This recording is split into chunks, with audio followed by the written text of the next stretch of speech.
অস্থির আকাশ যায়, কিন্তু কথা শোকায় না। দুর্বলতার সুযোগ নিয়ে পিছন থেকে ছুরি সব সময় কাছের মানুষগুলো দেয়।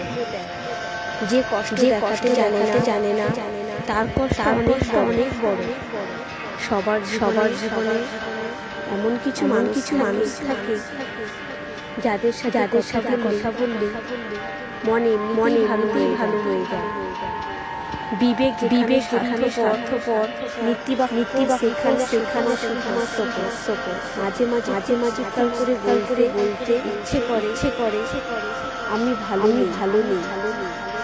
দুঃখ সবাই দিতে পারে, কিন্তু দুঃখ সবাই পারে না। বন্ধুত্ব সবাই করে, কিন্তু বন্ধুত্বের মূল্য সবাই দিতে পারে না। এই পৃথিবীতে চেয়েও বেশি রং বদলায় যে প্রাণীটি, সেটি হলো মানুষ। জীবনটাই আজ বিষাক্ত, সেটা হলো মানুষ। জীবনে যদি থাকতে চাও তাহলে মানুষের ফালতু কথায় কান দিও না, জাস্ট ইগনোর করো।